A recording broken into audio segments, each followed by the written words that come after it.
Not only do we really need to take the tax pressure off of people and businesses so that we can sustain and grow our tax base, but also because we need to invest in transportation and in education. Our transportation system is basically falling apart. It's antiquated. We know all that, and we can go back through that. We have a lot of children who are still not getting a good early education.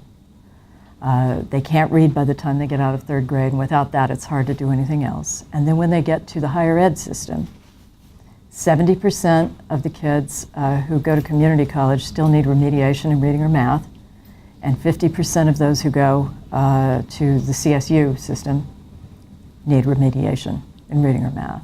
So we've got a lot of work to do in those two fundamental areas, and we're going to need some money to do it and some bonding capacity.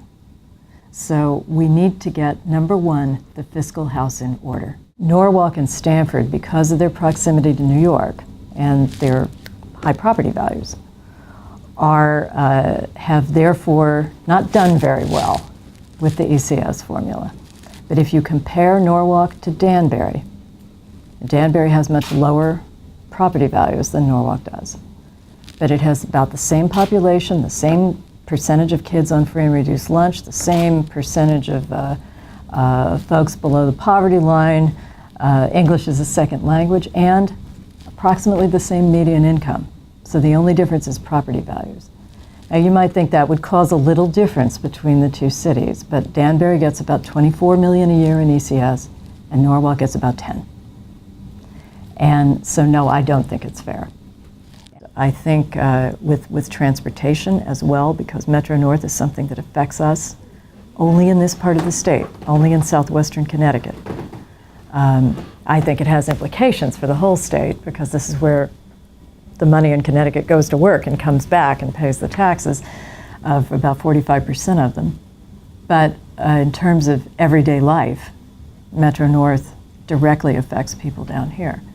And if we have a really strong Fairfield County coalition to stand behind prioritizing bonding for transportation and lobbying Congress for funds and doing things like that, we have a better chance of getting this railroad fixed once and for all.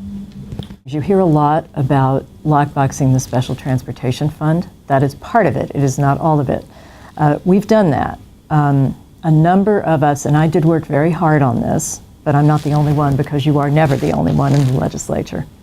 Any legislator who says, I did it and I did it alone, is making that up, because it's not possible. There's 187 of us.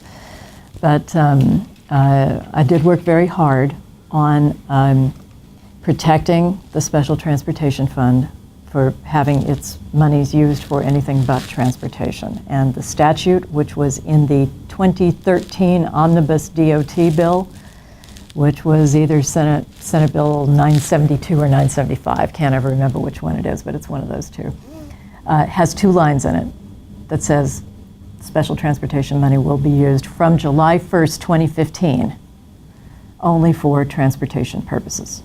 So that's that. That's not enough, because in the last 2 years, how much was rated from that fund? About $120 or $130 million. It's not a lot of money. Over the years, it can add up. But that needs to happen. We need to take transportation bonding and put it on top of a whole lot of other things. There's a lot of earmarks that get bonded, a lot of, single buildings in districts, a lot of, turf fields or whatever. I have nothing against that, but you have to look at everything globally and broadly and say what is most important for the state as a whole. And our infrastructure is something that our economy depends on and that people depend on every day to get to work. And we have upwards of 400 structurally deficient bridges, for the highways. We have a lot of roads that need work, and we have what you know on Metro North. So I think priorities need to be looked at very, very seriously. And infrastructure is a very appropriate use of bonding, because the actual stuff you build with that money actually outlives the life of the bonds, usually. And so that's a good use of bonding, a legitimate use of bonding. And again, I think that we need to work with the other New England states to make Congress understand the stakes here. If you cut off Metro North in Connecticut, you're also cutting off access by Amtrak and by freight rail to the rest of New England. You're cutting off a whole region. So I think it's very important that we have a number of states who can speak to this and who think it's important and can look to any federal funds that might be left. And of course, the federal funds are drying up as well, but we have to take what we can get. It was either 2012 or 2013, we had something called the Haddam land swap. I don't know if you heard about that, but one of the state senators from East Haddam or Haddam stuck in the conveyance bill a piece of property that was very lovely, that had been designated conservation land, that was going to be traded to a developer. And the developer was going to, in exchange, give the state some other land.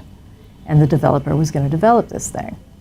And this became quite contentious. And I voted against the conveyance bill that year because I wasn't going to approve the Haddam land swap. And as did a number of other people, but not a lot. And the following year, we got Senate Bill 70, which does protect state-owned land in perpetuity and doesn't allow the state just to say, hey, I think I'll trade this because somebody wants to develop it. So Connecticut is one of the states that hews very closely to its open space protections, and that's something that's very, very important to Wilton.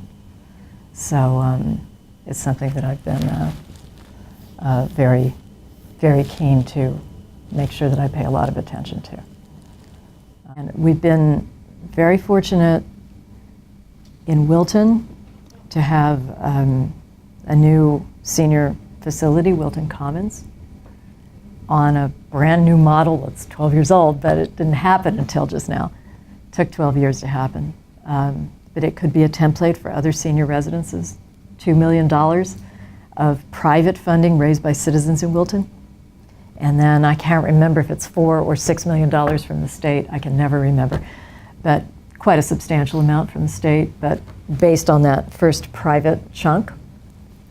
And it's full and all committed, and it's next to the train station. So transit-oriented development, no problem. You could be a senior, get out, walk to town, because we're going to have the walkway now, which was another thing that I did get very involved in. We'd been trying to get that walkway built from the train station to the center of town for years. This year we had an opportunity at the end of session to get some steep grants. And you had to argue for your steep grant, the one you wanted. And I went in and said, this is instant TOD. We've got the town, we've got the station, we've got the old people, the young people, the apartments, the offices. All we need is the walkway, folks. So that's pretty quick TOD. So Wilton Commons is a great thing for seniors. It's allowing some Wilton people to stay in Wilton after they go on a fixed income and when they can't afford to keep a house anymore, and they can stay near their friends and family. But we need some more of that. I know absolutely that you cannot do things that are important by yourself. You need other people. You do not get all of what you want, but you don't stand back and take none of what you want either. Compromise is important. Consensus is important. There is no digging your heels in and saying, no, that's it, we won't have it. You have to learn to get the best you can for your constituents, and you learn that in business. You learn also when you live outside the country to have an open mind. Your constituents aren't always going to think the way you do. And I have learned in many instances that whatever I think, what they think is more important than that.